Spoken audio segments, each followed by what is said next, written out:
আরজি করে জুনিয়র চিকিৎসককে খুনের অভিযোগ গ্রেফতার করা হয়েছে পড়ুয়ার প্রেমিক উজ্জ্বল সোরেনকে। ধৃত উজ্জ্বল সোরেন মালদা মেডিকেলে জুনিয়র চিকিৎসক। দীর্ঘ 9 ঘন্টা জেরা করা হয় পুলিশের তরফ থেকে এবং তারপরই তাকে গ্রেফতার করা হয়েছে। ওষুধের ওভারডোজেই খুন হয়েছে বলে অভিযোগ করা হচ্ছে। মালদা মেডিকেলে ভর্তি ছিলেন অনিন্দিতা। আরজি করে আনার পথে তার মৃত্যু হয়। ইংরেজ বাজার থানায় এ বিষয়ে অভিযোগ দায়ের করা হয়েছিল। অনিন্দিতার পরিবারের তরফ থেকে অভিযুক্তের বাবা কলকাতা পুলিশের কর্মী। বিচার চাই এই আরজি করা হচ্ছে পরিবারের তরফ থেকে। অন্তঃসত্ত্বা ছিলেন অনিন্দিতা, এমনটাই দাবি পরিবারের। গর্ভপাতের জন্য মেয়ের প্রেমিক চাপ দিচ্ছিলেন, এমনটাই অভিযোগ। অনিন্দিতা বিয়ে করতে চেয়েছিলেন, রাজি ছিলেন না তার প্রেমিক, আর এই অভিযোগ অনিন্দিতার মা করছেন। আমরা বিষয় নিয়ে আরো জানবো, কথা বলবো। রণজয় সিংহ এই মুহূর্তে আমাদের সঙ্গে রয়েছেন, প্রতিনিধি সরাসরি। রণজয়, একটা বড় অভিযোগ অনিন্দিতার পরিবারের তরফ থেকে করা হচ্ছে। গর্ভপাতের জন্য চাপ দেওয়া হয়েছিল এবং অনিন্দিতার প্রেমিককে পুলিশ গ্রেফতার করেছে 9 ঘন্টা জেরা করার পর। পুলিশ সূত্রে আর কি খবর পাওয়া যাচ্ছে?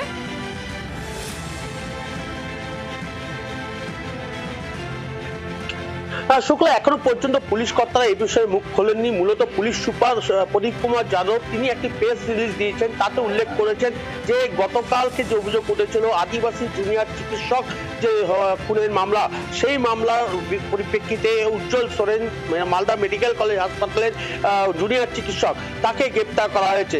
তার বিরুদ্ধে আত্মহত্যা করার প্ররোচনার যে যেমন মামলা করা হয়েছে, পাশাপাশি খুনের মামলা করা হয়েছে। পুরো বিষয়টি এখনো তদন্ত সাপেক্ষে রয়েছে এবং উজ্জ্বল সোরেনকে আজ মালদা আদালতে তোলা হয় এবং পুলিশের তরফ থেকে জানানো হয়েছে আদালতে 7 দিনের পুলিশ হেফাজতে নেওয়ার জন্য আবেদন করা হয়েছে। মূলত যে ঘটনা ঘটেছে সেই ঘটনার তদন্ত করার জন্য কিন্তু পুলিশ আবেদন করেছেন আদালতের কাছে 7 দিনের নিজেদের হেফাজতে নেওয়ার জন্য।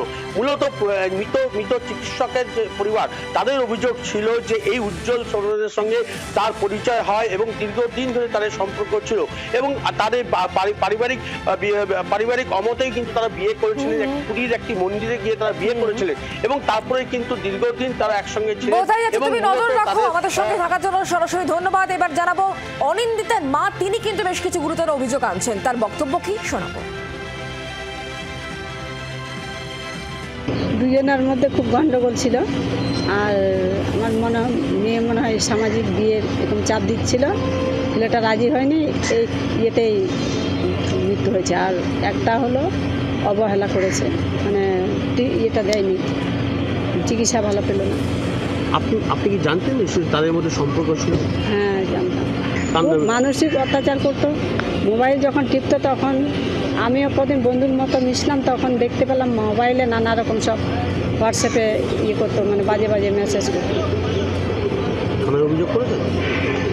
কি কারণে অভিযোগ করেছেন?